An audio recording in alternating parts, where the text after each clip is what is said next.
Hi and welcome to the Allplane Podcast, where we talk with the movers and shakers that are redefining the future of commercial aviation. As usual, before we start, let me remind you once more that all previous episodes of this podcast, as well as many other aviation stories, are available on the Allplane website.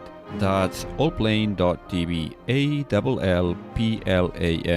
Allplane.tv. Now, let's go to today's episode, because I'm sure today's guest and the topics we are going to be talking about won't leave you indifferent. Michael Barnard, our guest, is an expert, thinker, and author focusing on renewable energy and decarbonization technology in a broad sense. But Michael has been paying quite a lot of attention to the aviation industry lately, and he's been publishing quite a few articles that contain some really bold predictions about the long-term outlook for the global aviation industry, as well as some really thought-provoking analysis of some of the hottest segments right now in aviation. I'm talking about things like hydrogen propulsion, eVTOLs, and other emerging technologies whose feasibility is not yet totally proven. Whether you agree with Michael or not, his very strong opinions are based on a meticulous analysis of the available data and provide what I might call a contrarian view of sorts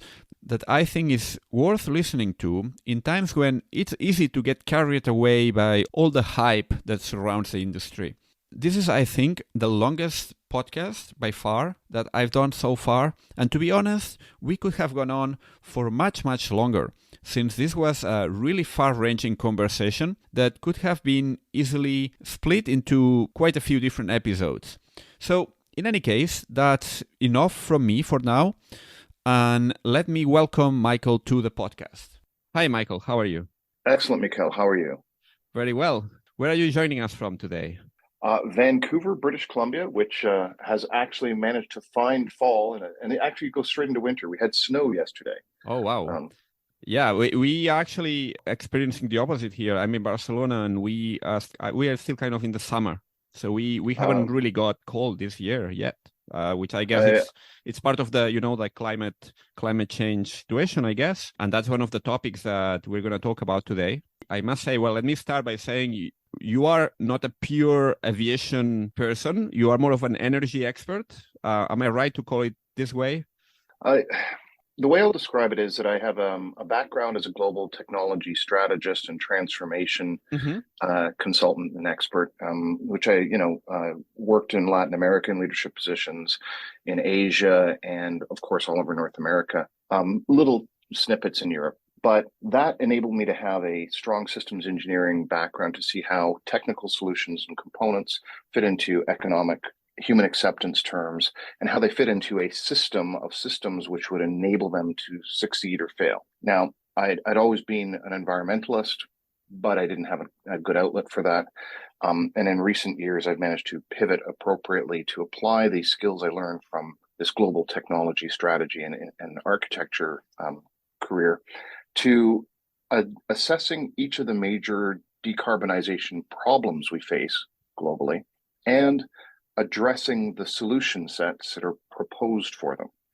And so, I've gone through the entire thing of renewable electrical generations, grid storage, through transmission. I've looked at all those components. I've looked at, vehicle to grid and all those types of things. And I have projections and expectations about how much of a difference which components will make and what the solution set will be.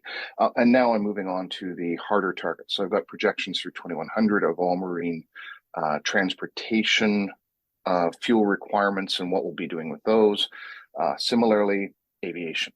So all of transportation, I've covered all of transportation now for the big hitters, because transportation is tough stuff. And aviation is one of the hardest targets for decarbonization. And, for multiple reasons. I mean, they've got, I'll just briefly say, it's not just the CO2, it's the N2O from burning fuels in our atmosphere, and it's the contrails. So we've got three problems in aviation that we have to overcome in order to truly articulate that we're decarbonizing the world. Indeed, yeah. Actually, I came in contact with your work because you're a pretty prolific author in the topic of renewable energy and energy alternatives.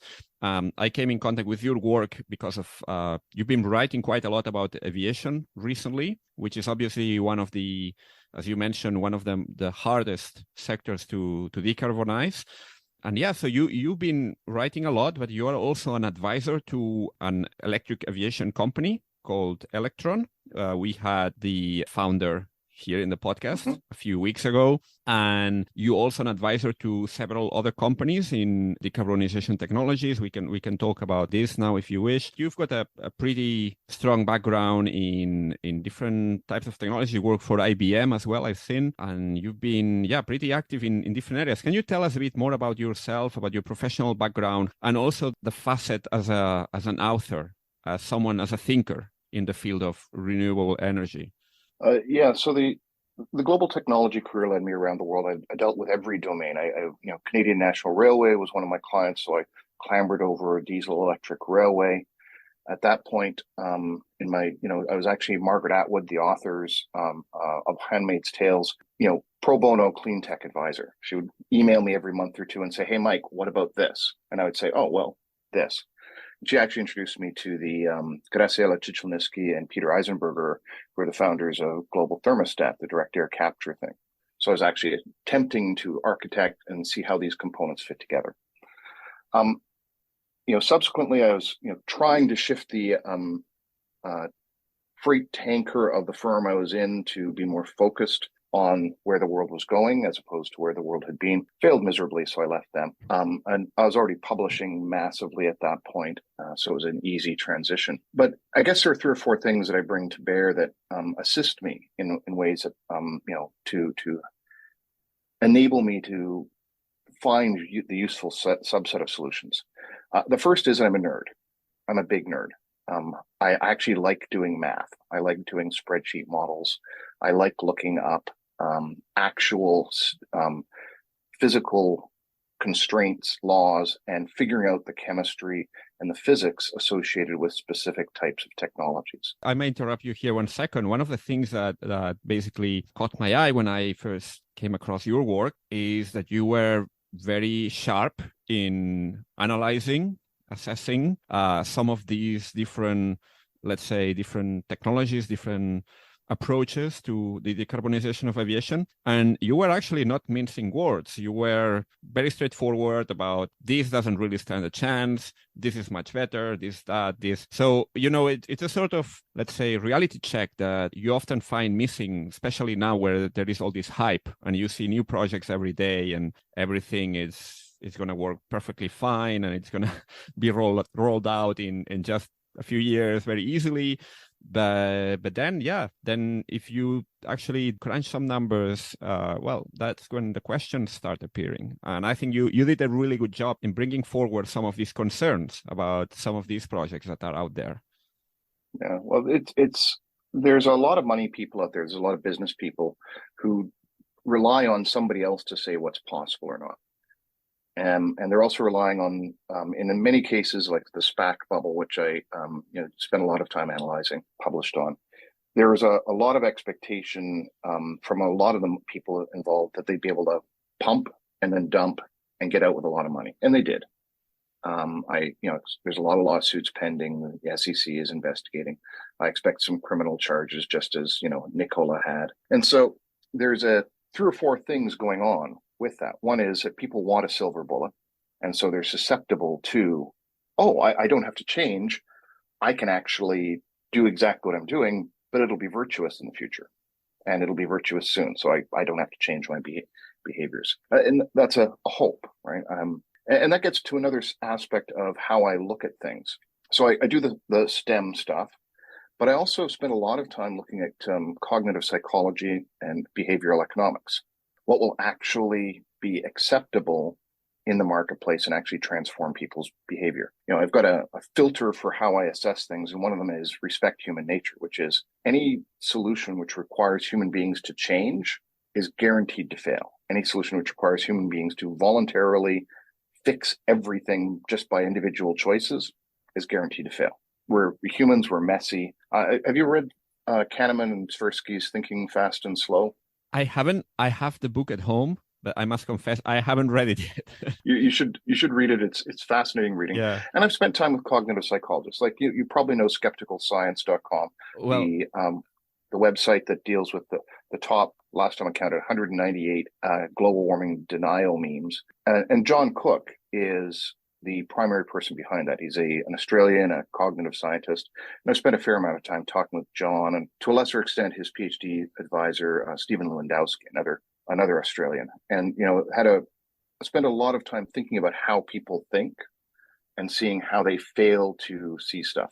So that's kind of another aspect of why I do this stuff. And you talked about my bluntness. The nice thing is I'm not actually part of any industry.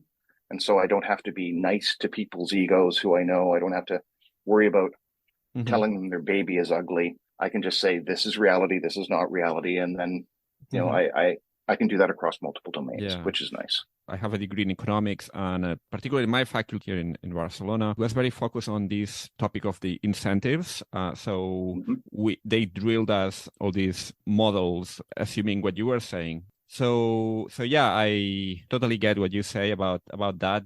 One of the most interesting ones for me, because I spent time, I assisted with a couple of major projects in Canada related to smart metering of electricity. And one of the theories that they had was that people, if they saw where their peak electricity demand was, they would change their behavior. And that's not true. And another one, there was a great study out of Ontario where they did a test to say, okay, if we actually tell people the price is going up, will they reduce their consumption? And if we tell them that the value is greater, the price difference is greater, will they change their behavior more? And what they found was that human beings, about 11% of them responded to a signal, a text that said the price is going up. And then they doubled and tripled the price and they got another 2%. So 13% change in behavior with explicit in the moment signals about electricity demand costing them more. And the rest of the people just ignored it. They actually got much better value out of automated devices where people could set a policy for the automated device, like a oven or a dishwasher or, an electric car charger, and then it would just charge in the low cost timeframes. That worked. But getting humans to do stuff, we're messy. Absolutely. Yeah. Yeah. So there's the independence. There's the willingness to do the STEM stuff. There's the human side of things, and there's the breadth. The last thing I'll say is there's a lot of people who are brilliant, deep, and knowledgeable in their silo, but they don't know about the next silo over. For example, as I look at agriculture, I'm big on biofuels, much more so than many, and part of that is because I look at global population patterns, and everybody's moving out of subsistence farming into cities, leaving semi-arable and arable land open. That land is being aggregated by agribusinesses into a small number of highly profit-oriented, I'll try to say this as politely as possible. Corporations are sociopaths. They are entirely able to be incented with fiscal incentives and punishments in a way that human beings aren't, because they run on spreadsheets.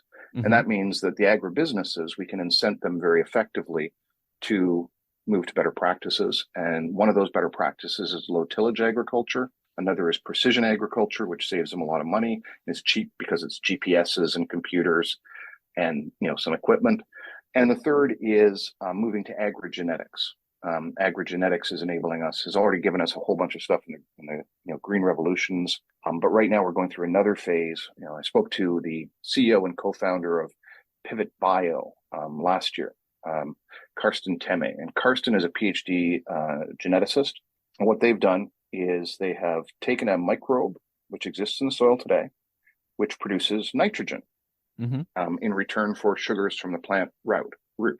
So you've got the root and you've got the microbe, and the plant exudes some sugars into the local biome, and the microbe in return fixes nitrogen from the air. But if we put fertilizer on it, the microbe is a lazy, like all living things. It has a little sensor. It says, if there's enough nitrogen, I'm not going to bother. I'm just going to get fat, happy, and multiply. And so what they did is they turned off the nitrogen sensor on the microbe, and they're able to actually reduce the requirement for fertilizer from outside quite substantially. Right now, they have, last time I talked to them, they had 1 million acres of corn under management with their microbe and reduced fertilizer requirements by 25%. Wow. They're aiming for 100% fertilizer replacement, and they're aiming for the 3 major food crops, cereal crops, corn, grain, and rice globally. And they're not alone in this. This is the kind of thing we're seeing globally. There's massive changes coming through that. And what that means is we have a whole bunch of greater opportunity for better agricultural practices, reduced land use in agriculture, and a whole bunch of things, which means we can also go with the stock cellulosic. We're now talking aviation. Stock cellulosic biofuels take the stock, like if you have the corn, you have the head of corn, which has the little yellow things that we like to eat or we feed to our animals. And you have the stalk, which right now we throw away. Yeah. But you take the stalk instead and you put it into biofermenters and you get out alcohols, which you can then upgrade into Jet A1, kerosenes and stuff like that. And you can actually double crop corn, grain, and rice and have far more biofuels than we actually require. And you've also got the semi-arable land to grow switchgrass on, which is a very effective feedstock for cellulosic biofuels. I've used the Otis calculators, OSTI calculators, OSTI calculators, to calculate the global land requirement for all the biofuels for peak aviation and peak marine shipping, the 2 segments that I project will actually require some of them. And we have more than enough carrying capacity with stock cellulosic technologies. So the point of that is that requires me to know the global changes in population, the global changes in agriculture. It requires me to spend time looking at agrigenetics and solutions in agriculture, requires me then to have looked at all of aviation and all of marine shipping and all the rest of transportation in order to have an opinion about what will work and what won't. And so that's what much of what I spent the last decade of my life doing is working through all these different silos. And right now, I'm also spending a lot of time looking at industrial displacement, chemical manufacturing replacement. You mentioned the other firm that I was associated with. I'm almost stopped with this little set of words, and you'll get a chance to get a word in edgewise in a second. It's a battery maker, right? Exactly. Agora Energy Technologies, also based out here in British Columbia, with Christina Genge and Elad Genge as the co-founders, both PhDs in chemical engineering, him as an electrochemist, which means I spend a lot of time talking to electrochemistry nerds and battery nerds, which is great. I learn a lot. But their technology is also an industrial component of the future. It uses electrochemistry and it combines CO2 in a gaseous form and bromine and puts it through a redox flow battery. And in one of the models, it'll actually produce baking soda. So it'll actually manufacture bicarbonates and carbonates, depending upon the chemistry that's consumed. It does it at room temperature. It does it with renewable electricity. And it displaces things like the Solvay process, which is like a 150-year-old process, which uses a whole bunch of heat from coal or natural gas in this step, uses ammonia, which is nasty stuff in this step, and is made from fossil fuel hydrogen. And it has basically every box of baking soda you buy has 3 boxes of CO2 mass, of equivalent mass, coming along for the ride. So that's the industrial component I'm starting to look at as well. So I'm looking at these things, and that requires breadth and the ability to go deep. So those are the things that I bring to the table. So that's a long-winded way of saying, here's who I am.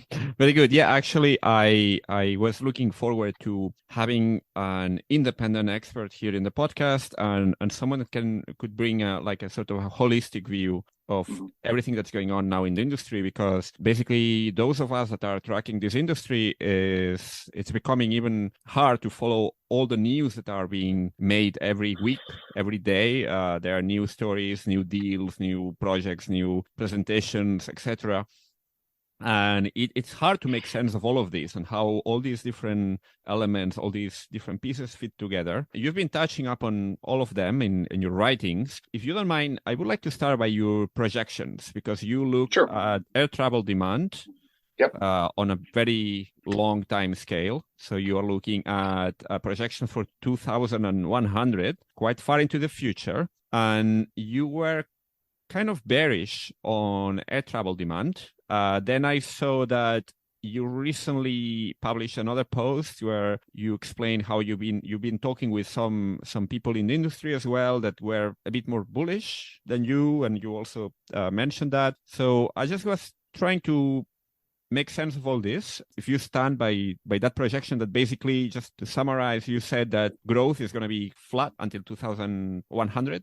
Flatter than projections. So Flat. Boeing and IATA have projections out that basically say 4% compounded annual growth rates for the next 20 years.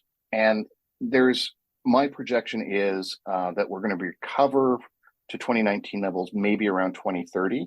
But that's a recovery, and then it's going to be a relatively smaller growth rate decade by decade. The reasons for that are quite simple. 3 or 4 or 5 things that go into this.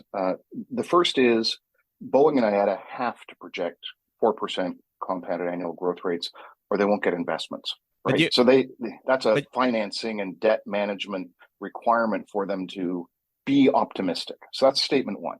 But one second, if I'm not wrong, you made this projection right when we're still in the pandemic dip, is that right? Yep. Are you still standing by that projections, having seen how all this kind of rebound we have seen in the latest months? Well, let's articulate this again. That I was a road warrior for a global tech company. There was a period of 3 years where every week I was on a plane to some other city in Canada or the United States.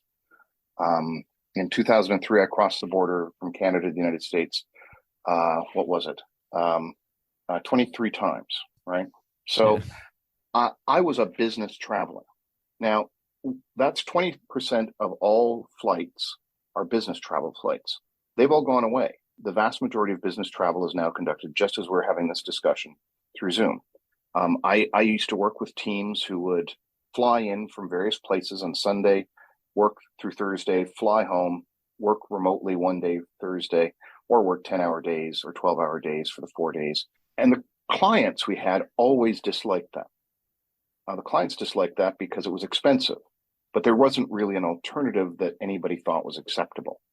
Now, COVID has completely proven that remote teams working on those transformational efforts and those types of consulting efforts I used to do are completely fine, for 2 reasons. One is every client is in hybrid mode, so half or 3/4 of their team is working remotely most of the week. And secondly, they've had just as much success as they did before. Dubious question there. With that, now I've had this conversation with consulting leaders for PwC and other people, who I used to work with, and we're all laughing, because we know for a lot of the juniors, they really love that road warrior thing. There's a status to say, yeah, I was in Boston this week, and I spent the weekend in Manhattan, actually, because I didn't feel like flying back to the West Coast. That's a great lifestyle for a certain class of mostly people who aren't married and don't have kids. But that's not coming back because the clients aren't going to pay for it. So a lot of business travel, that 20% of business travel isn't coming back. Secondarily, I've flown recently. The security theater around 9/11 is now doubled with security theater from COVID. And so you kind of sit there and go, there's a much greater barrier to travel for a lot of people. Third, a lot of people got out of the habit of travel. Travel is a habit as much as anything else. They got into the habit of staycations. They got into the habit of traveling locally. They got into the habit of doing other things. And so that's one set of things that mean the recovery from COVID is not going to be nearly as big as people hope in the industry. Right? There's kind of 3 or 4 factors there. So that's the recovery. I still stand by that projection, but I am waiting for 2023, 2024 to compare my curves versus the actual curves in the industry. And then I'll adjust when I actually have some data. I'm very Bayesian in that regard. You're an economics major. You've undoubtedly studied Bayesian statistical theories. I've got some priors. I think they're pretty good, but I'm going to test against the data. And I'll get some posteriors, which will become the new priors, and I'll adjust. And as I said on all my projections, big error bars. This is logical. It's reasonable. Here's my reasoning. I could be wrong. Well, such a long period of time, it's by nature difficult to project because, we don't know. There might be other black swans. There might be other, I don't know. completely, lots of things can happen. No? I'm going to stop you there because I take every chance I get to say Walker's gray rhino is vastly superior as a risk management framework than Taleb's black swan. The black swan thing was adopted because of timing. He was lucky in his timing of publishing it around 2008, and it gave a whole bunch of people an excuse for refusing to pay attention to the gray rhino of the subprime mortgage debacle. It gave a lot of people air cover to say, oh, I couldn't have seen it coming because it was a black swan, and it wasn't. The failures of the United States subprime mortgage was not a black swan, and the vast majority of the risks we face are not black swans. An asteroid hitting us, even that's not a black swan. They're gray rhinos. They're large, looming threats with uncertain times and implications when they hit. We don't know. We're struggling to do that, but I advise you and everybody else to read Walker's Gray Rhinos and ignore black swan events because it's not a useful framework. Okay, so what would be the reference work to check this framework? What would be the gray rhino is like the words gray rhino. It's a book. It's on risk management by somebody or other Walker. I'm bad with names. Okay, I'll check it. Wucker. I'll check it out and I will add it to the show notes so that people, and I'll definitely add it to my list, that pile where there's the think fast and slow as well. One of but as we project forward, I mean, obviously I'm into climate solutions. Climate change is a massive gray rhino. We've known it's been coming. CO2 was first isolated in the 1830s. The experiments to prove it was a warming gas were conducted in the 1850s. Arrhenius wrote the first paper asserting the likelihood of warming in the 1890s. His calculations were pretty accurate, by the way.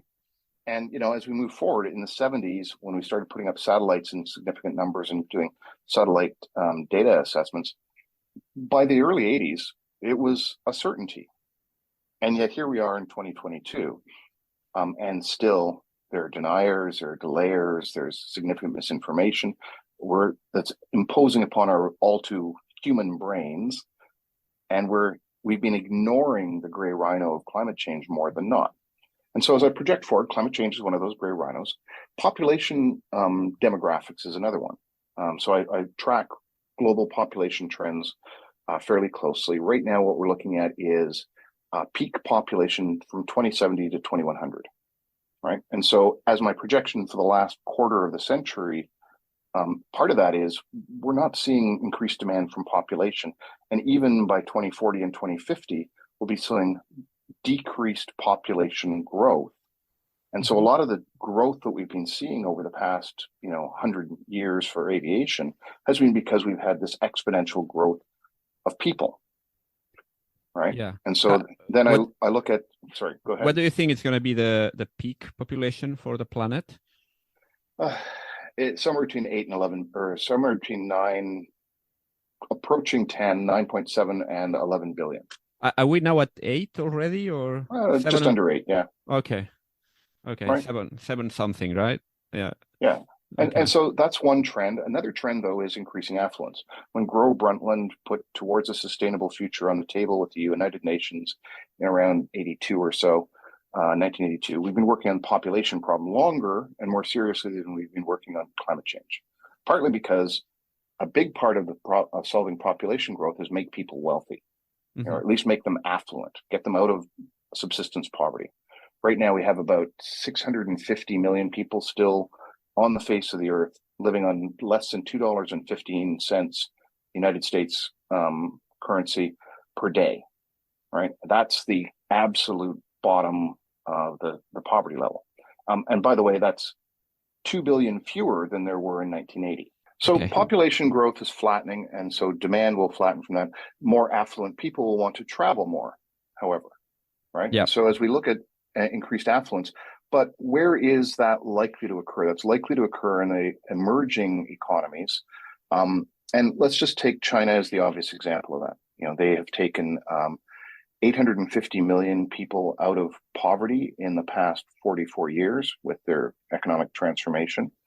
A big part of why we have a lot fewer poor people, actually poor people, subsistence farmers in the world.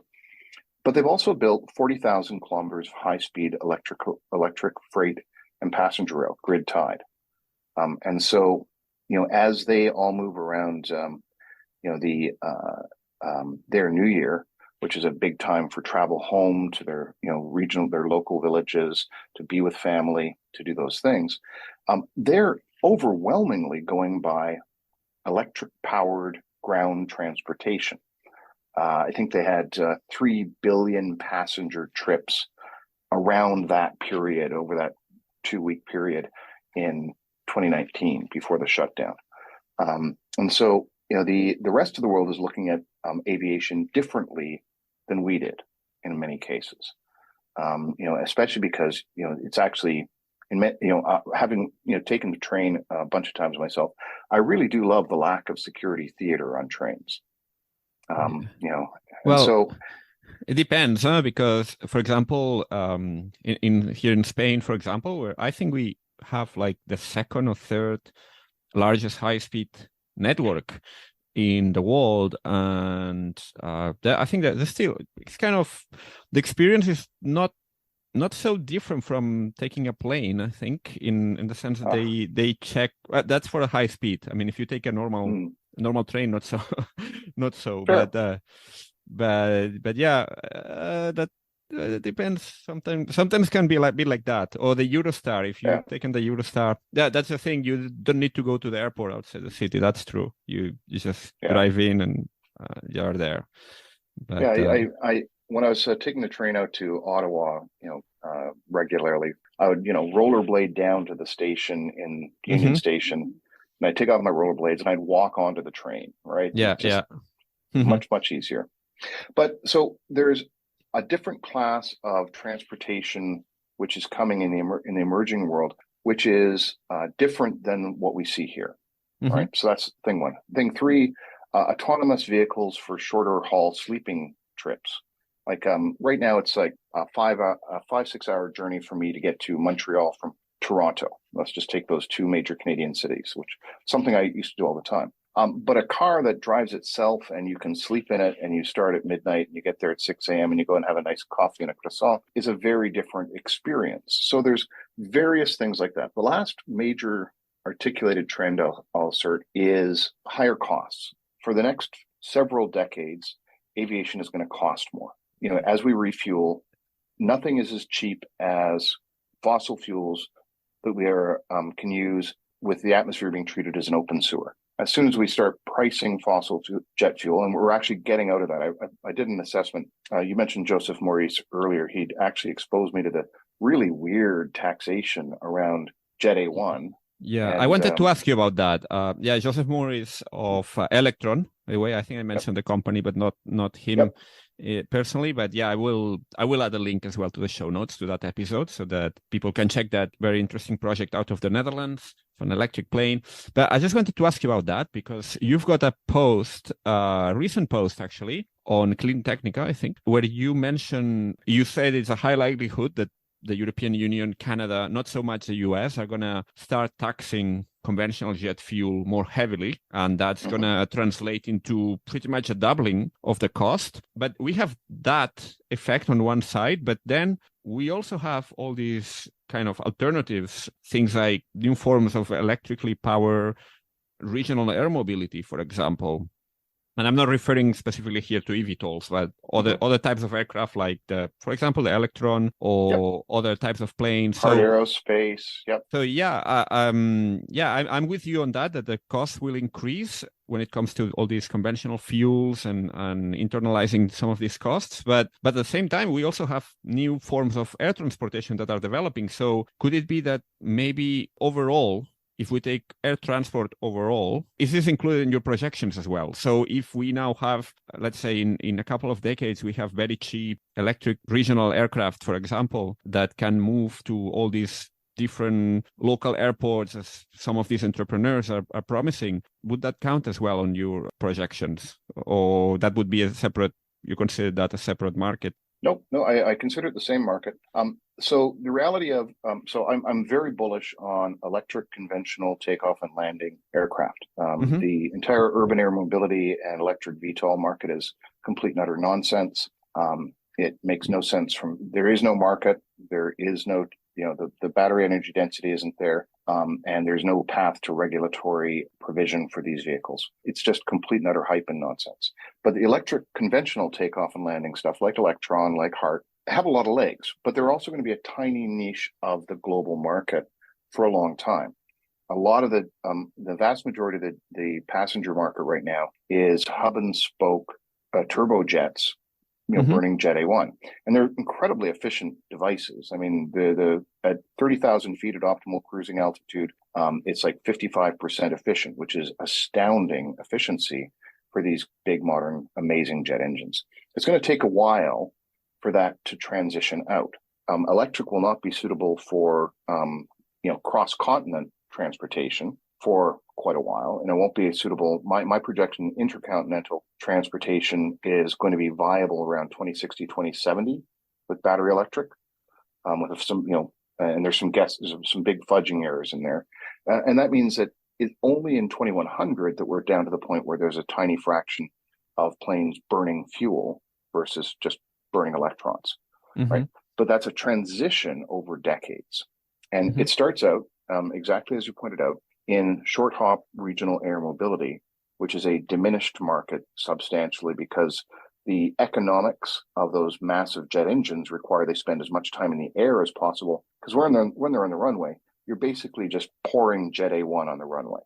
Yeah. If they're taxiing, it's just a complete efficiency nightmare, which is why I'm really appreciative of the people who are moving towards electric ground tugs for as long as possible, and electric tenders and electric auxiliary power for jets, so they don't have to run their engines as long on the ground. But the point is, it's a long transition, and so statement one, in the beginning, like the first planes out of the gate, Heart or Electron or others in that space, are going to be more capital expensive because their batteries are expensive right now still.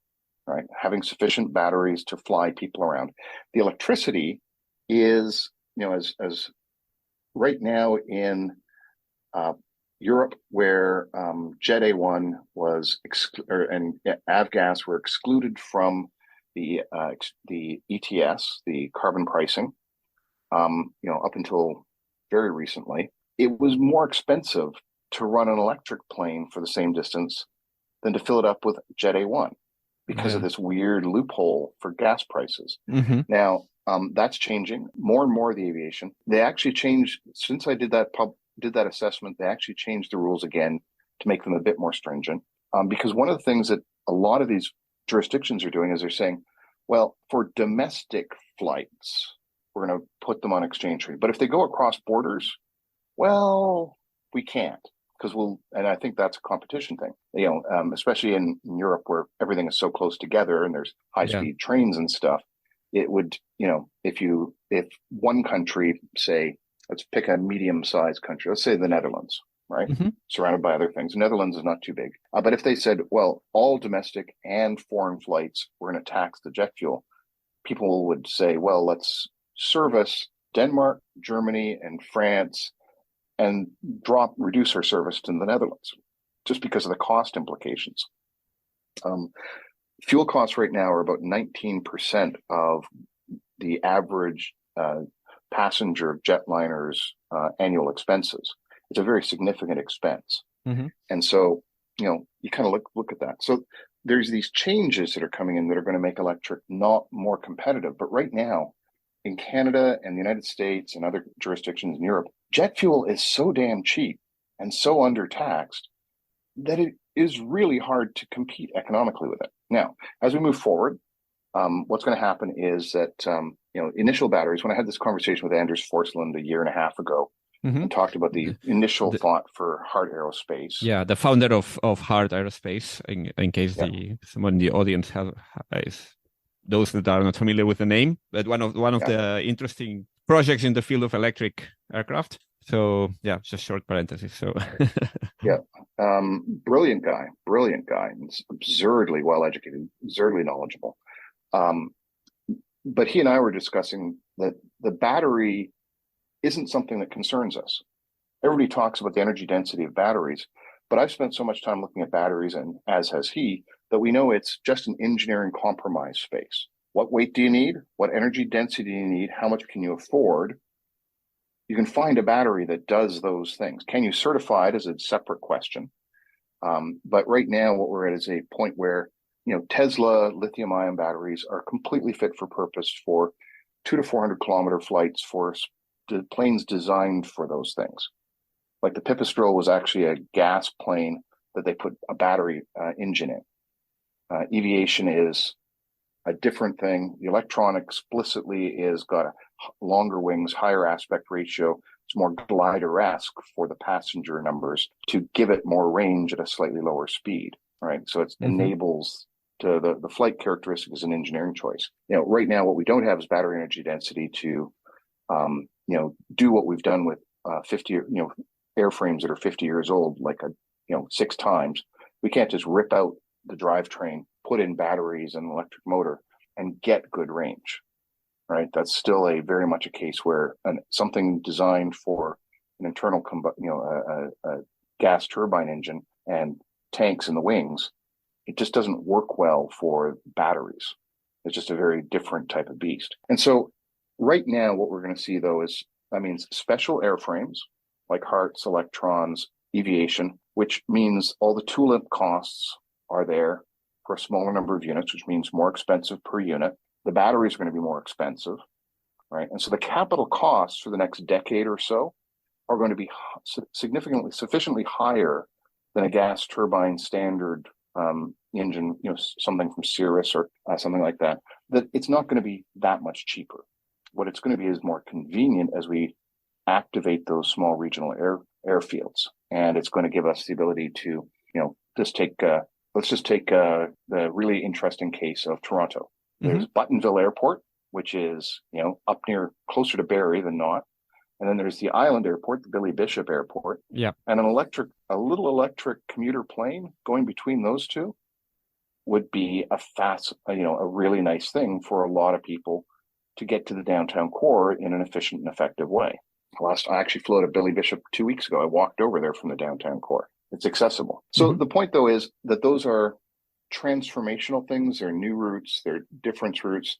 They take some current air taxi stuff and they transform it. But they're not necessarily going to be, they have advantages for operational and maintenance stuff that is really nice, but they're not necessarily going to be cheaper immediately. As we move forward in time, 20 years from now, batteries are going to be cheaper, lighter, higher density. And then at that point, electric aviation starts to become significantly cheaper than the alternative, especially but Jet A1 and avgas are going to be taxed. There's going to be a carbon price put upon them. So that carbon price goes up, the capital cost changes the equation. And then as we move forward, battery electric gets cheaper, but it's still not going to cross continents. Yeah. So we're still going to be burning fuels to cross continents through 2100. When we do that, we're going to be doing it with biofuels, my projection, as we discussed earlier, for the simple reason that is actually cheaper than any synthetic fuel and any opportunity for a synthetic fuel to be manufactured from core molecules. We can talk about that if you really want to nerd out. We have the carrying capacity for that.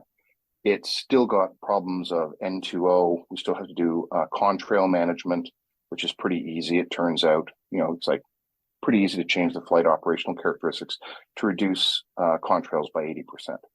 So that's good news. But biofuels are still going to always be more expensive than kerosene we've just yanked out of the ground and dumped into the atmosphere without abatement.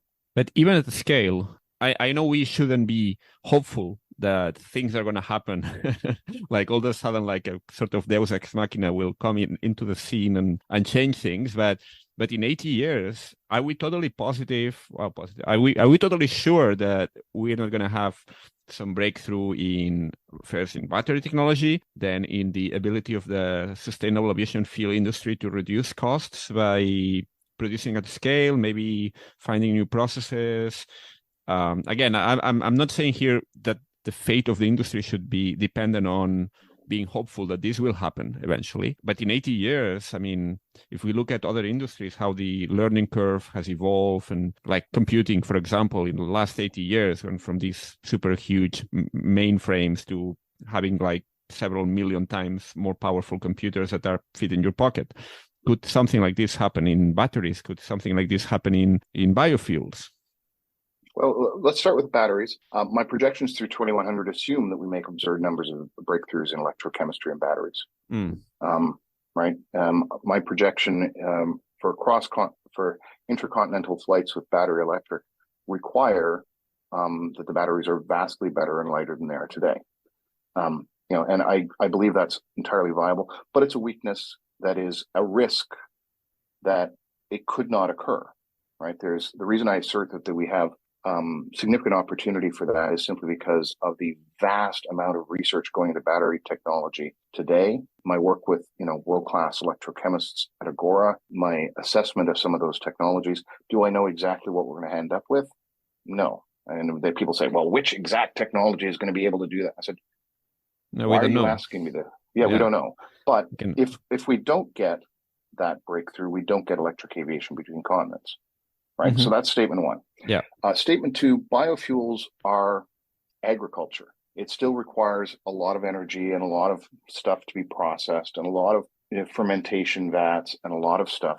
Biofuels are going to get cheaper, but they're never going to be as cheap as stuff where like biofuels, there's kind of those three things, right?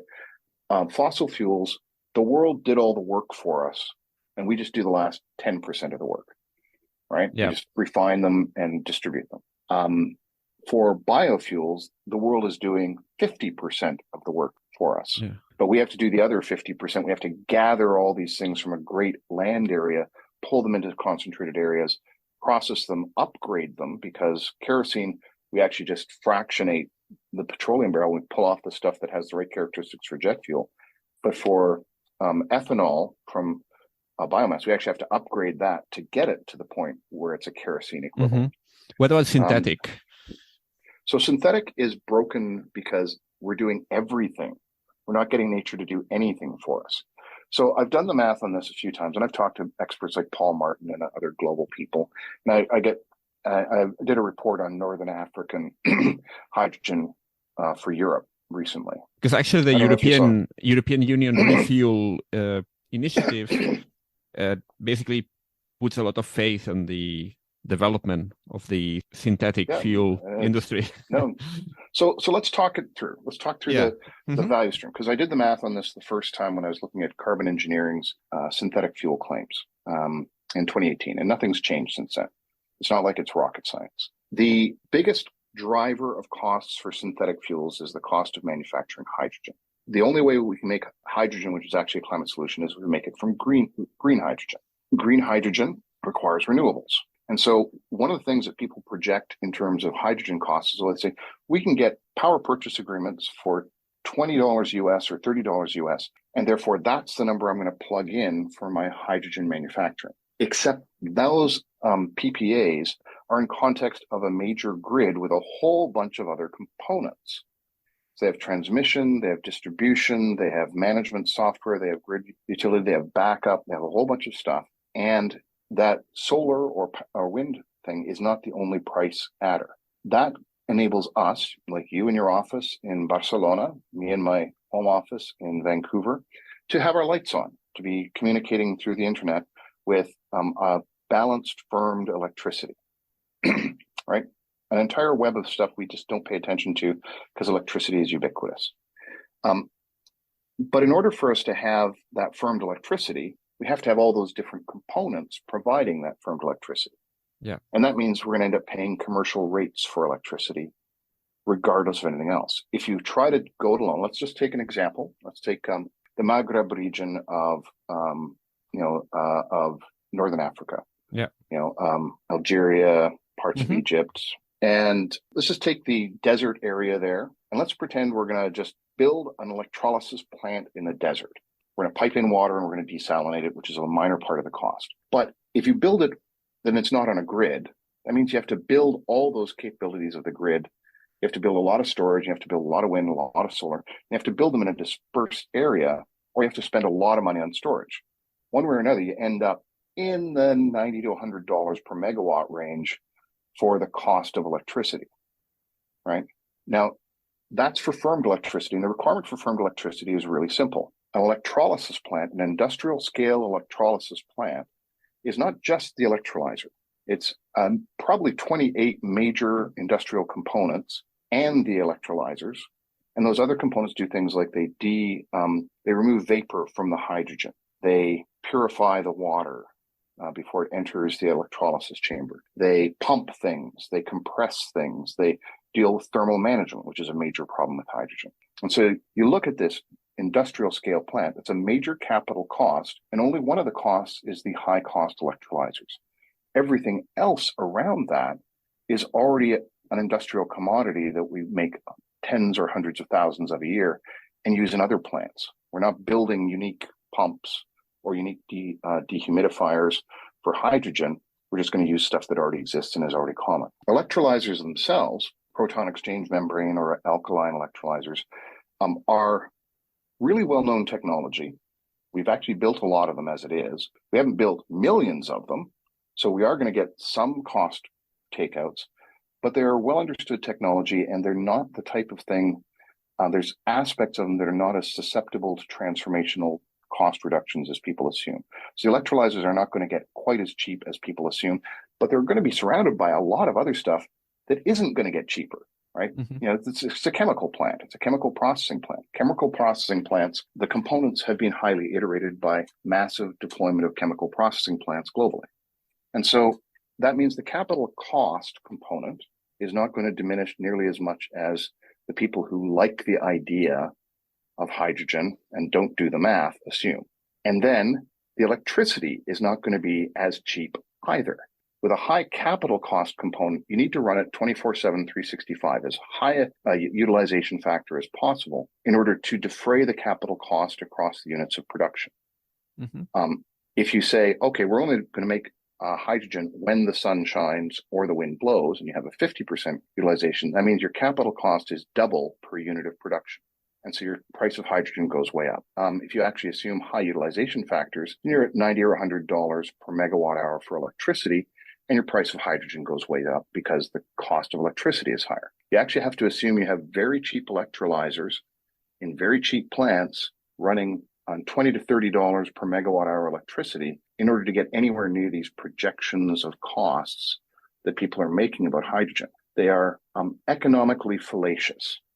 In some cases, they are intentional disinformation. In other cases, they're just people who haven't done the math and haven't thought through it. But every time we start looking at actual real-world case studies, what we find is this carries out. The CapEx is not going to reduce as much. The operational costs are going to be higher because the cost of electricity will be higher. Therefore, the hydrogen will not be nearly as cheap as people assume. And if hydrogen isn't cheap, which is the biggest cost of synthetic fuels, then the synthetic fuels are going to persist in being very expensive. Now, I used a benchmark study that said we'd get the manufacturing cost of green hydrogen down to $5 US per kilogram, which is pretty reasonable, right?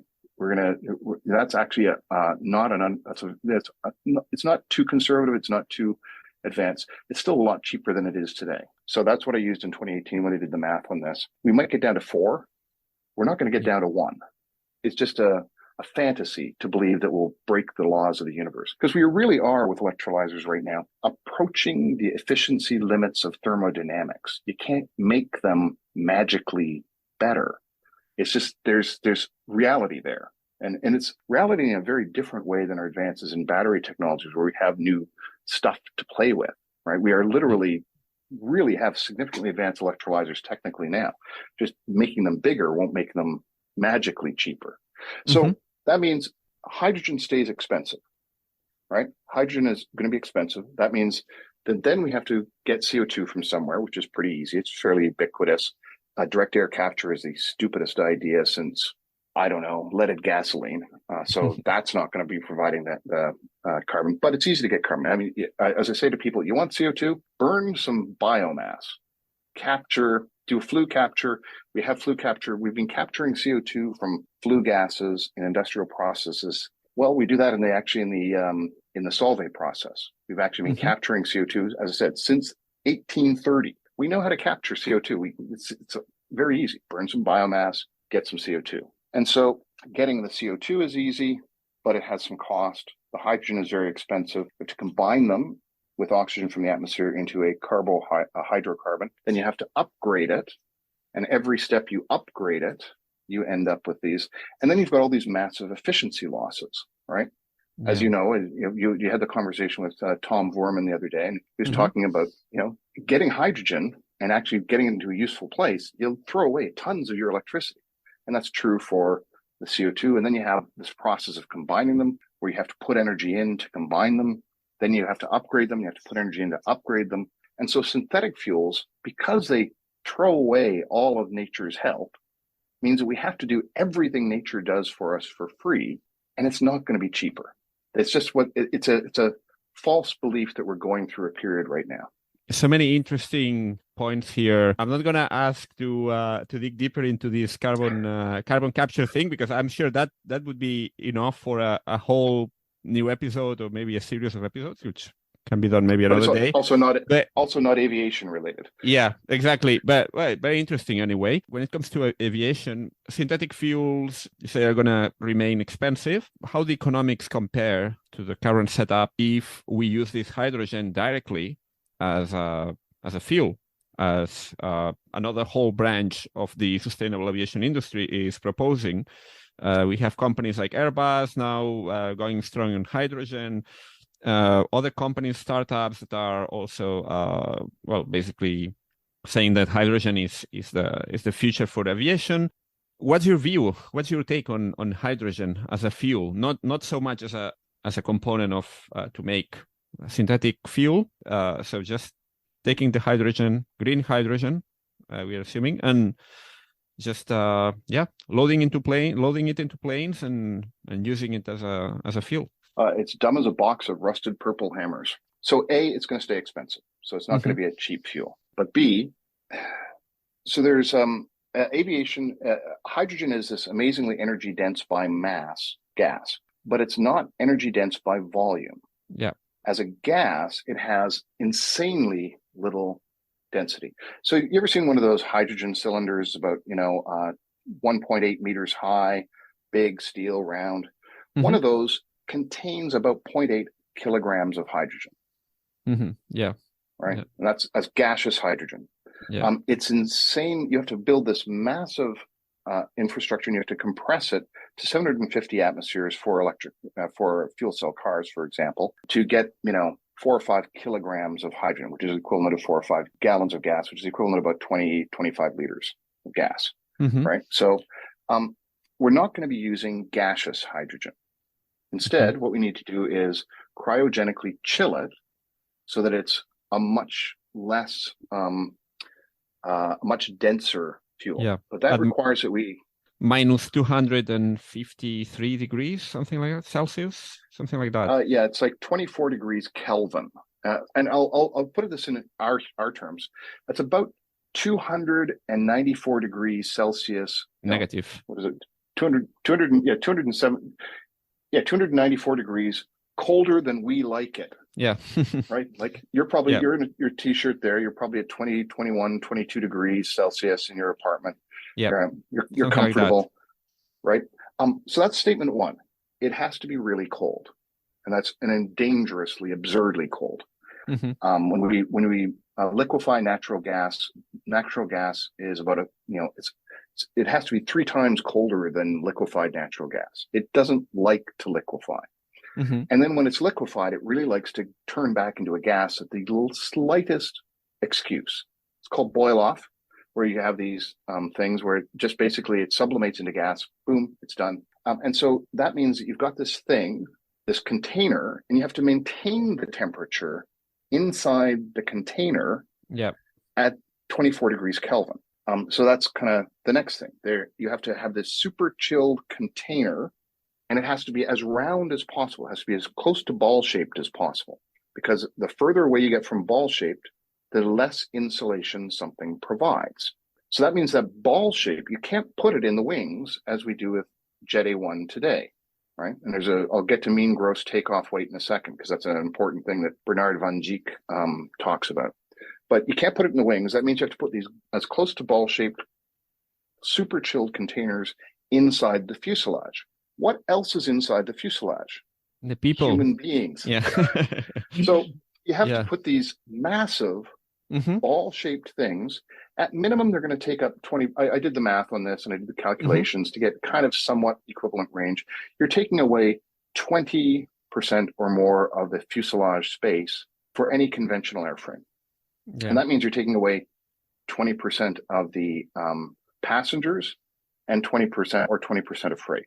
And you have more expensive fuel. So you kind of look at that, and you go from 19% to 50% of your costs are hydrogen if you choose to do this. But then we get to the mean gross takeoff weight. The mean gross takeoff weight for an airplane is a specific calculation that you have to go through, and it has the fuel loading and the passenger loading. You have to balance everything out. But right now, the large majority of the mass of the fuel is supported in the wings, not in the fuselage. So no current airframe and no current airframe engineering is designed for having empty wings and the mass of stuff in there. So your mean gross takeoff weight, the available weight for fuel or passengers drops, or for passengers or freight drops even more, right? So you end up with these, in a lot of calculations where you'd be able to fly a plane today, you can't. So all these claims of massive distances either have no freight or no passengers, or they're bogus. And so there's a lot of bogus calculations going around about hydrogen in aviation. What about then all the, let's say, all the projects that are right now underway? For example, here in the podcast, we had people from Universal Hydrogen, for example, that are designing this capsule system that they define as sort of I've looked at it. It's complete nonsense in terms of creating an aviation fuel stream. It's physically and economically non-viable, and I don't know why anybody pays any attention to this stuff. It really is. It does boggle my mind. But what about there's a lot of really bright people who know STEM. That's what I was about to ask. What about the airlines that have ordered it? Because the airlines are normally quite good at, I would say, well, I don't know, maybe I'm wrong, but but they got people crunching numbers and kind of optimizing every aspect of their operation. So I'm sure they might have done some calculations there and got some positive results. Let me actually ask the question. So you know, the fossil fuel industry loves hydrogen, right? Mm-hmm. And they promote green hydrogen every chance they get. I heard that. Right? Yeah. Is that because the fossil fuel industry is going to get into the green hydrogen business? I don't know. Some of them do, I guess.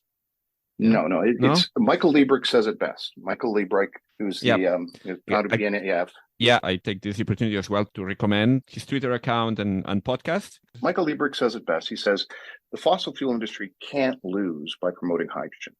They have all the STEM people too. They knew that climate change was real in the 2070s, or in the 1970s, in the 1980s. They got that. And what did they choose to do? They choose to delay, deny, and spread disinformation to perpetuate their business model. Remember, I did say that corporations were sociopaths. Many of the people inside those industries are in deep grievance in their and shame in their retirement years, and many of them are still choosing to not in denial. But hydrogen is a no-lose situation for the fossil fuel industry, because blue hydrogen will always be cheaper than green hydrogen.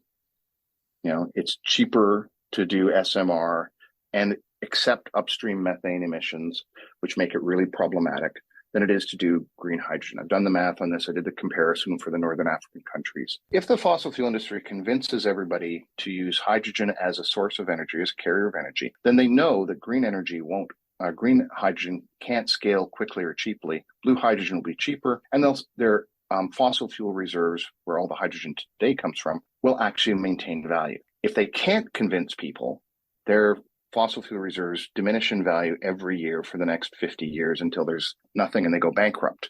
So they have to pretend that hydrogen is a future fuel. If they don't, all they do is, and they convince a bunch of people to spend a lot of time and money trying to make hydrogen a future fuel, then they win by deferring and delaying real action for another decade. And so either way, the fossil fuel industry wins, which is Liebrecht's point. Now, let's look at the aviation industry. You, like me, are a close observer and talk to a lot of people in the industry. What actual efforts towards decarbonization has IATA actually done, or any airline actually done, that is more than a rounding error and PR? I will have the chance to ask that to, to the people at IATA that are well, basically working on in this field, because we are talking to have an episode soon about this topic.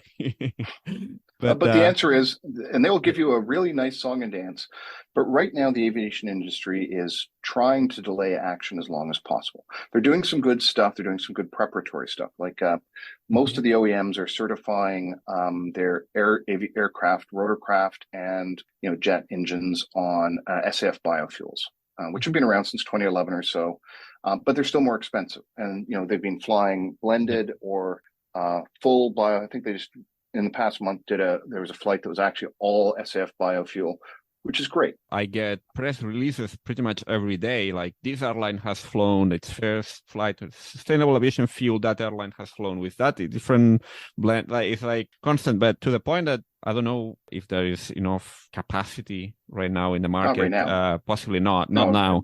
You are the one that has been crunching the numbers here, but yeah, everyone is making commitments to sustainable aviation fuel, but the capacity is not there yet. So there's a bit of a rush now to kind of develop all this capacity.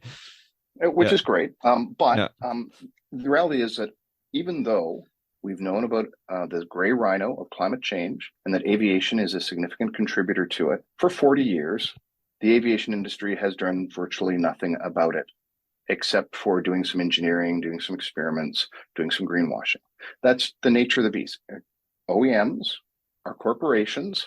Corporations are sociopaths. They respond to hard fiscal incentives and hard fiscal punishments. And it's only, as we discussed earlier, that the price of aviation fuel is going to actually be taxed. Never mind actually carbon priced. In Europe, it's actually going to be carbon priced. In Canada, it's going to be carbon priced below the level at which it needs to be. In the United States, it's not going to be carbon priced, and so the corporations are now starting to respond because there's starting to be some fiscal signals that they have to change, but they haven't done anything voluntarily, and they won't. Yeah. And so, well, in the defense of the industry, though, it must be said that most of it has been busy trying to survive for most of its history. I mean, that's so true. I mean, if many of those people get crappy bonuses, and I just really feel for them. No, right. But what I'm saying is that unless they were forced to do it, it would be strange for shareholders would say, well, were you doing this? But we have razor thin margins. So so all the incentives were against doing things that would deviate from trying to kind of squeeze some margin out of a business that chronically hasn't been particularly profitable. I know it's a very utilitarian argument. I'm going to say the following as carefully as I can. It's a very rich industry that has been very successful at crying poverty along for its entire history, as it has grown quite substantially. So I only believe half of that story. Yes, there were a lot of bankruptcies from bad management and other things, and a lot of gray rhinos they're ignoring. They ignored the gray rhino. The point, though, is right now the aviation industry is like the fossil fuel industry in that they need to show they're doing something. True. Yeah. And right now the big hype is hydrogen for energy. There's lots of fiscal incentives and grants and money that can be had. There's a bunch of engineers. I'll say this very carefully. I know and love engineers. I know a lot of engineers, even engineers who get that hydrogen is a complete and utter waste of time as a carrier of energy, have been seduced into doing lots of hydrogen projects because they're interesting, they're technically complex, they're challenging, and they get money and attention because they're doing something that is currently hyped. It's exciting. It's also complete waste of those talents' time for many of the fields that they're looking at. We mentioned the eVTOL space. I'll tell you a little story. I know you are just a warning here, because I know possibly many eVTOL fans are following this podcast. You are very, very critical with the eVTOL, the whole eVTOL industry. Oh yeah. It's because it's nonsense from the ground up. It's a Jetsons fantasy. That said, let's talk about the precursors of the eVTOL fad. Many of the thought leaders, many of the founders of many of the companies started out in airborne wind energy. Do you know what airborne wind energy is? No. Okay, it's a bad idea that doesn't make sense, but it's fun to do engineering in, where you take kites and you fly them through the air. And because you have no mast and you have an airfoil which is flying faster than the wind, you have a lot of power. And so you end up with people saying, oh, I should be able to harness this for electricity. This was first proposed in 1940. The first white paper was published with a DC-3 class wing in 1980. The first demonstration of the technology in a rotorcraft hovering situation, a tethered rotorcraft, was done. It was a very low to the ground thing, was 1986. And subsequently it spread off into fabric airfoils like kite surfer airfoils, hard wing airfoils like the Google Makani hard wing airfoil with turbines on the front, variants, generation on the ground, generation up in the air, proposals for, jet stream stuff. And there's a whole bunch of really fun engineering in there. There's a lot of, and for a while, people were throwing money at it. Google bought a company called Makani and enabled them to build a 600 kilowatt generation prototype and fly it at least once in Hawaii. And so all these people got to stay, all these people who like kite surfing got to hang out in places where there was a lot of water, a lot of wind, and they got to live in Hawaii. And they got to do really interesting engineering. And it was a complete and utter engineering failure because I did the engineering stuff. I still occasionally get signed PhD theses from University of Delft for people thanking me for asking a whole bunch of really good questions that enabled them to do a PhD thesis. Because I went and looked through the entire realm and said, it fails. This one fails for this reason. This one fails for this reason. Did the complete engineering analysis. And now fast forward to the eVTOL space. And about half of the people that were in the airborne wind energy space are in the eVTOL space. Okay. I'm not going to name names, except that one of them was with NASA, originally in airborne wind energy, and he was, quite nasty to me about my publications at the time. And then he moved into the eVTOL space in NASA, and then he went over to Uber to run their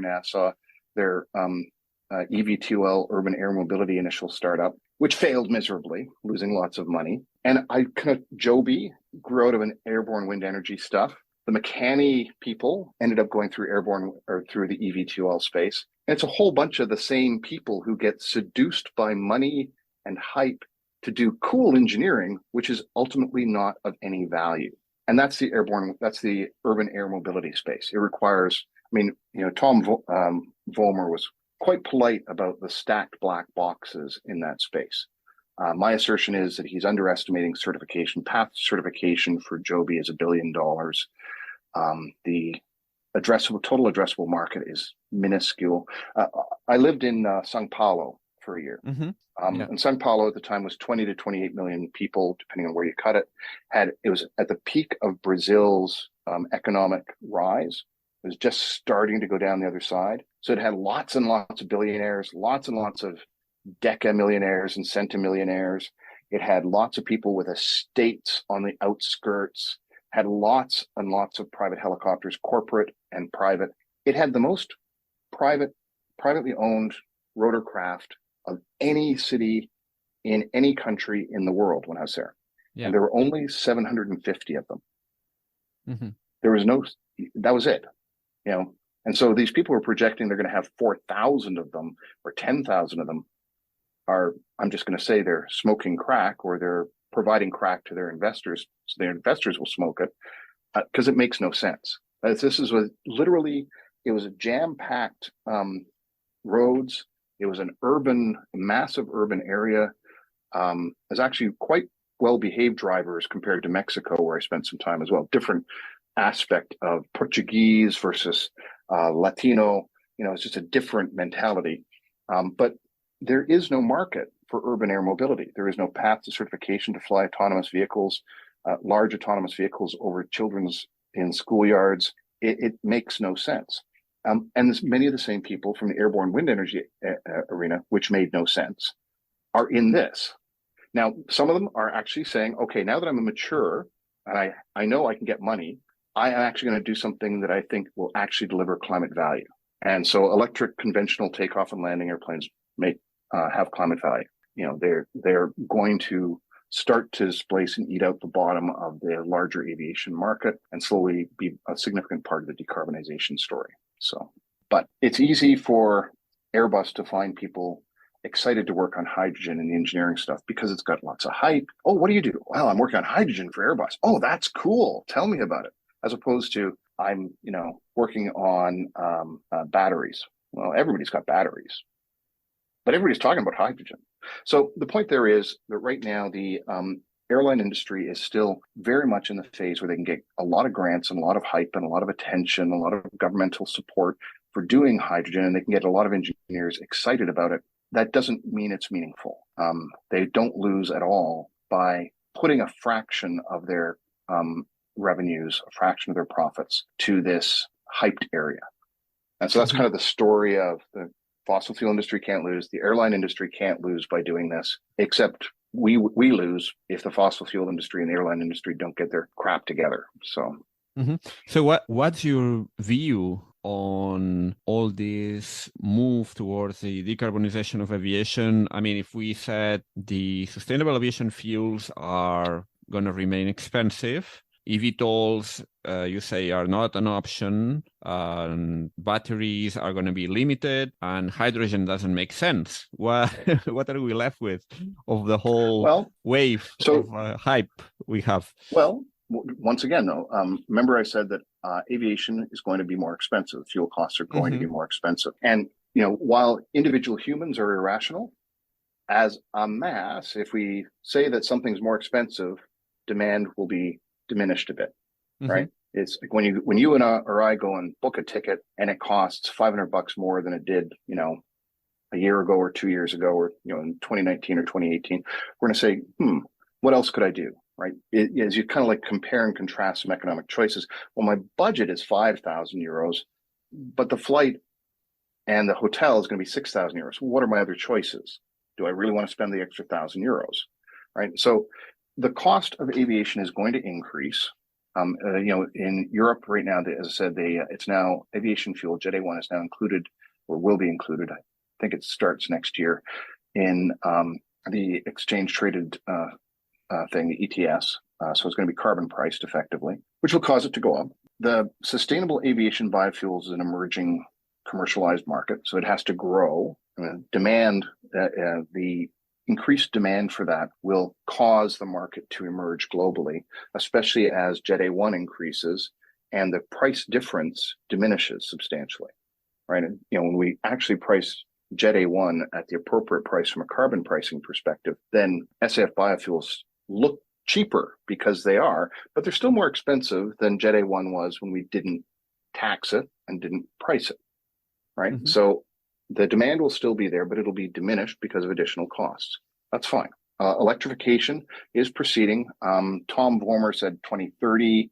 I'm thinking it might be a little earlier. It depends, because right now what I'm seeing is it's really difficult to get investors interested in electric conventional takeoff and landing gear with any money, right? The SPACs and the other nonsense all went to the Jetsons fantasy hype and eVTOL, which is completely wasted. There isn't even any intellectual capital of any worth in there. So it's not like there's going to be anything that delivers value in the years following. Like X-Wing, for example, and their autonomous stuff, that's great. They're doing exactly the right things. They're doing autonomous control systems, ground control plans. I've spoken to Kevin Landcliffe a couple or three times. Great guy and great firm, but they didn't SPAC, and they're getting a tiny amounts of funding. So you see a future for autonomous eVTOL then, because of the the lower cost? So when you say that, I say yes, in 2040 or 2050, there will be an autonomous VTOL. Okay.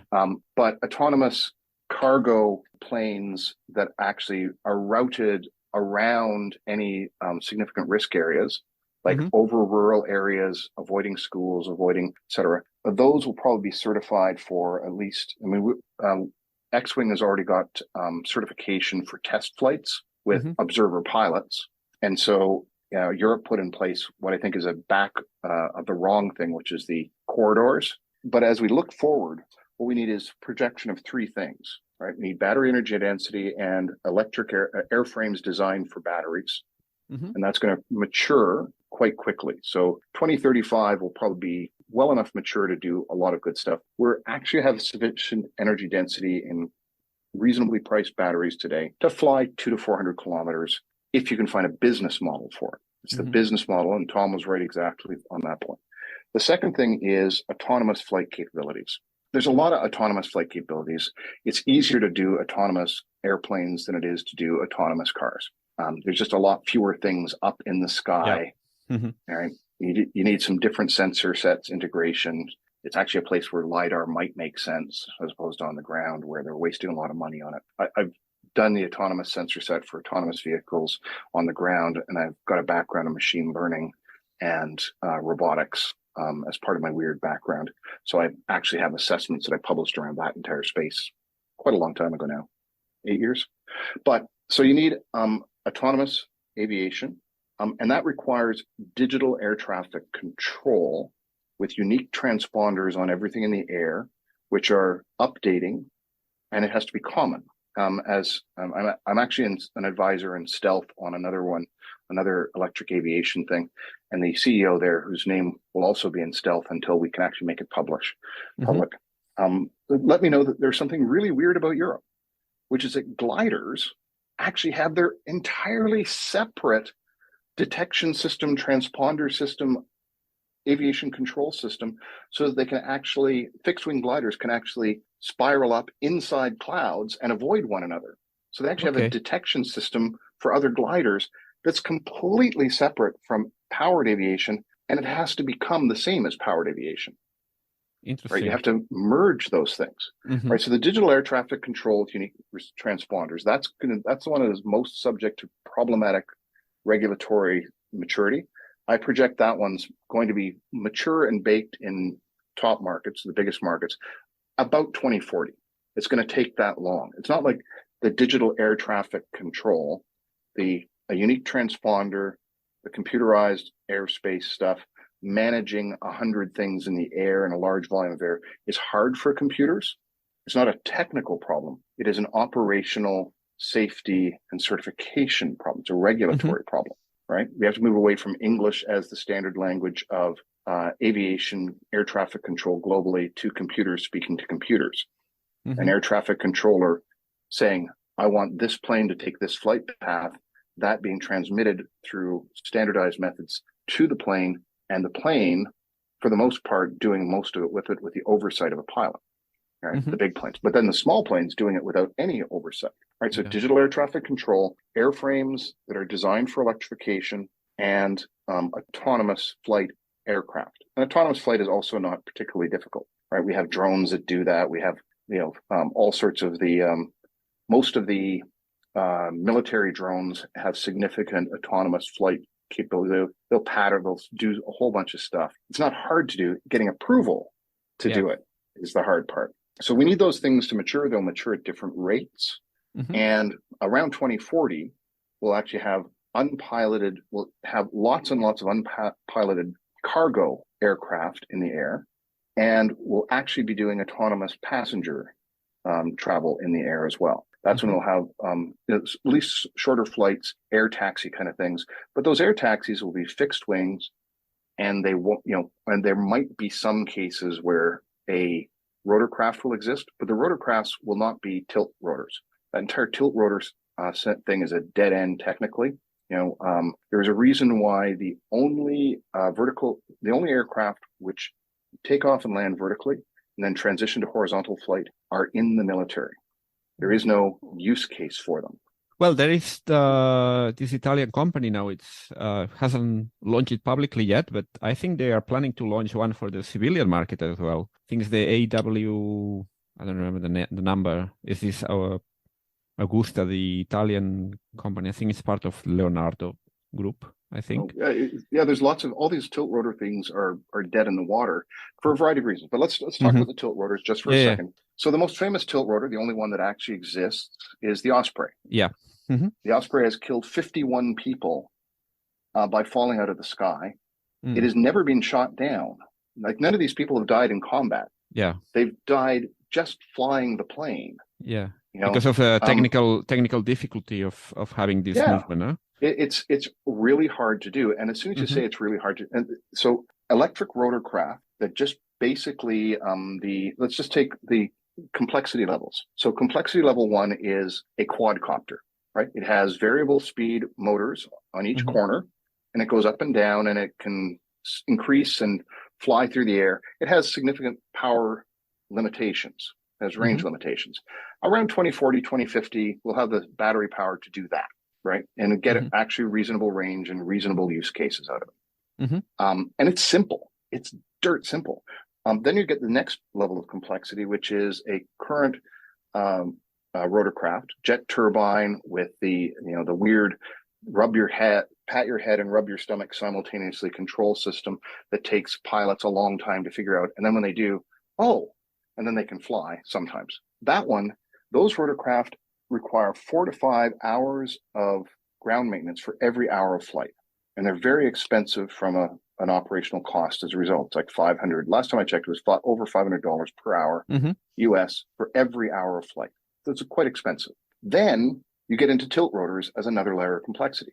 You remove the complexity of the gas turbine and the control linkages to the rotors, but then you add all this complexity from these rotors which tilt up and down. Yeah. And then you get all the aerodynamics transformation of going up and then transitioning to vertical flight and getting any degree of efficient vertical flight with all these things hanging off of it. Like, you get a glider with a high aspect ratio, you can fly like an eagle. These things fly like a turkey, and turkeys don't fly. So that's kind of the problem, right? You simplify the electric motor, but then you add all this other complexity. And certification is, in many cases, an N times N thing. What that means is you have all the failure conditions for any given component with any other component. So an electric, let's just take the Electron. It's a simple plane. It's got a longer wings, higher aspect ratio, a lower speed, nice range, but it does that by having a very specific body designed for batteries and for electric motors, and a slightly lower speed. Now that one, it has an electric motor which is turning, and it has rudders and has ailerons and stuff, and that's it, right? Has very, very few moving parts.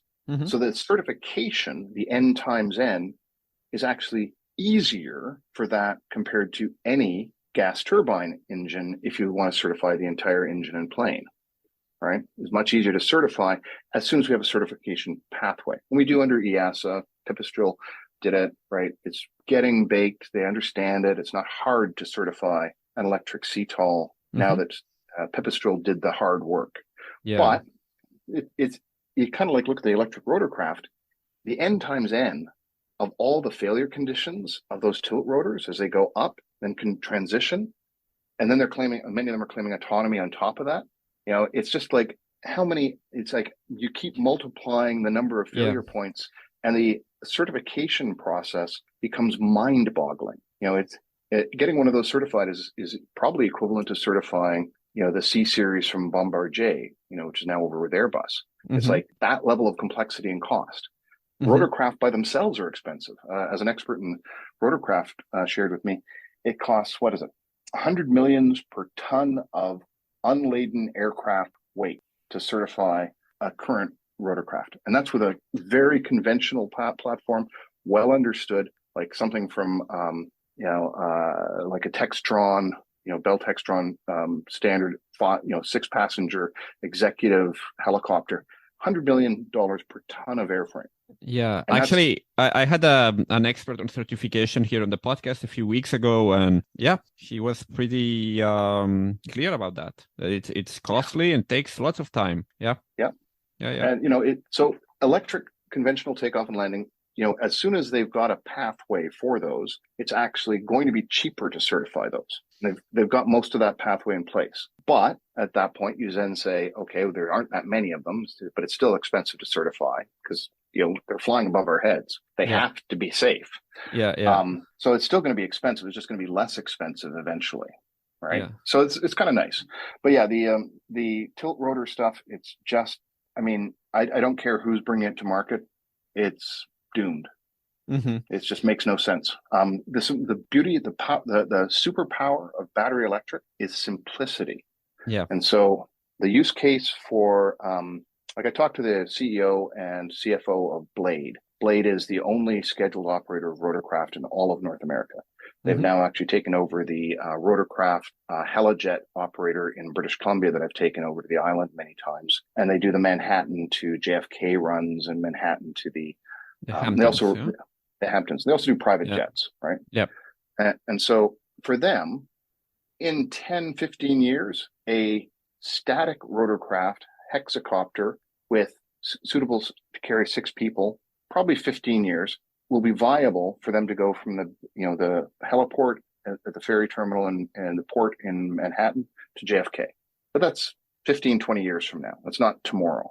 And even then, that would require it to be certified to fly over a lot of high density population areas. So I'm not sure, it's actually going to be viable from a power density perspective, and it could be viable for an autonomous perspective.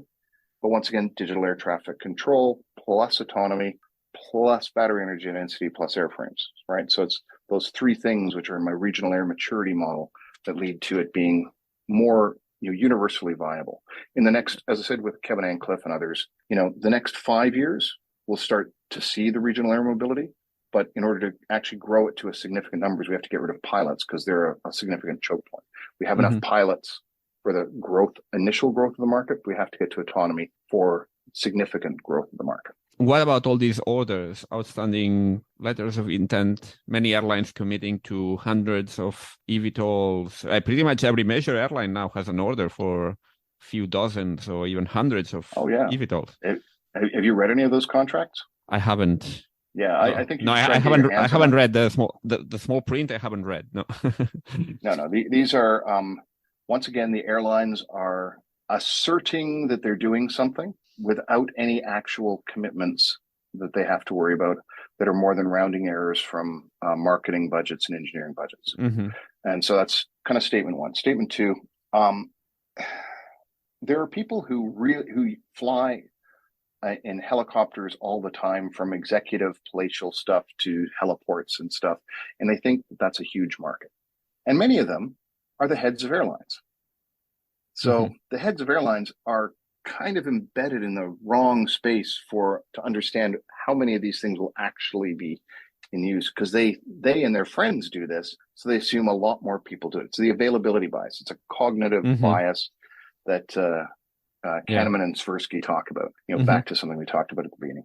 So all these orders, they're not commitments. I'll give you an example out of one of the SPACs. It was an energy storage one, I think. Somebody committed to $300 or $400 million of orders, and the SPAC committed then they had $180 million of revenue in the first year. But the company they signed the MOU with had no revenue and no business. There were 3 people at a shell, and they had nothing to sign with. Yeah. So you kind of look at these promises. They're necessary hoop you have to jump through in order to get funding. Yeah. But they're not necessarily meaningful in terms of stuff. I'll give you the other compare and contrast. Heart Aerospace, love them, love what they're doing. It's interesting to see where they're pivoted, and I wish them all the best. But they had 300 pre-orders for the 19 passenger plane they're no longer building. Yeah. Well, most of them have converted to the 30 passenger one. Yeah. Right. Yeah. But that's the point. It's like, okay, what are we buying? Everything is a bit in flux at the moment. Like many things might be changing, right? And what about the mainstay of the industry, like the core of the industry, the planes that we take with certain regularity, might be every week, every month, every few months, because Boeing and Airbus will have to come up with some new generation jets at some point in this 80-year period that you're forecasting for. So what do you see happening here? I mean, are they going to go for expensive sustainable aviation fuel with some residual jet fuel that is going to be conventional jet fuel is going to be decreasing in importance? Yeah, so exactly that. The turbojet is absurdly efficient. Like that 55%, we're not going to beat that. If we can run on an SAF biofuels, we're a lot better. If we can change the operational stuff for the contrails, we're a lot better. It doesn't get rid of the N2O problem, nitrous oxide problem, but we can live with a significant reduction. And by the way, as agriculture decarbonizes the biofuels just get better and better from a carbon perspective, right? They've already improved radically since 2010, and they're just going to get better and better from a carbon neutrality perspective. So that's good enough. And then around 2060, 2070, we'll be able to actually design a intercontinental jetliner that will fly, between, here in Tokyo, between Vancouver and Tokyo, and it'll be fully electric. But airframes last 30 to 50 years. And so there's going to be a transitionary period. The first airframes will be, flying in 2060, 2070. But the last ones that are burning stuff, the very last, there'll still be a few flying in 2100, right? So it's going to take quite a while to transition the industry to full decarbonization and full electrification. That's why, it's like doing a projection for 10 years from now to 2032, there's not going to be that much movement. It's useful in terms of understanding what the actual demand curve will be. But as we project forward, we have to grow the SAF biofuels industry. We have to, among other things, we have to eliminate the use of biofuels for any ground transportation, because that's just a waste of biofuels. That entire segment is going to be battery electric or grid-tied electric. Mm-hmm. It's like the 40,000 kilometers of high-speed electrified grid-tied rail, and and the 500,000 electric buses, and roughly the same number of electric trucks in China tell us what the future is for ground transportation. It's mm-hmm. all battery electric. There might be some niches where we're doing something weird because it's in a specific place, but 99% case is battery electric or grid-tied. Mm-hmm. So stop using biofuels there, put them in the marine, deep water shipping and the aviation industry, and grow electrification as rapidly as we can in those two segments for the parts that will be useful. With marine, by the way, it's all inland shipping, 2/3 of nearshore shipping, and then deep water shipping. We'll never get to batteries because it's just too big a problem. But it's also a decreasing space because 40% of it is shipping oil, gas, and coal today. This is the good news about marine shipping is as we stop using fossil fuels, our transoceanic shipping diminishes. Yay. So anyway, yeah. So, Michael, it's been super fascinating conversation. Possibly we could keep talking here for hours because there are so many interesting aspects of this topic. We need to wrap up now. Where can people find out more about your work, about your writings, and where are you active in, I don't know, social media or in other platforms where people can check your work? Probably the most easiest way is LinkedIn. I'm quite regular on LinkedIn, and my stuff gets a lot of attention there. But I publish through Clean Technica. I've got a lot of more iterated work on aluminum.com. So if you Google Michael Barnard Clean Technica, up will pop. Google Michael Barnard Aluminum, ILLUMINEM.com. Up will pop a bunch of my work. And find me on LinkedIn and say hi. So. Excellent. Yeah, definitely. I recommend everyone to check your work. Just like I did, I came across some time ago, and I got really fascinated by all this very straight talk about all these technologies. And yeah, I know it's some of your opinions might be controversial in the industry among the people that listen to us. That some of them might be actually working in this type of projects, but I think it's very interesting to get this view. And yeah, I thank you very much for your time today and for sharing this very detailed assessment of this world we're living in. To people who find me controversial, I'm sorry your baby is ugly. I'm sorry it's not going to deliver climate change value. I would recommend that you pivot to something which delivers significant climate value. I've articulated where those spaces are.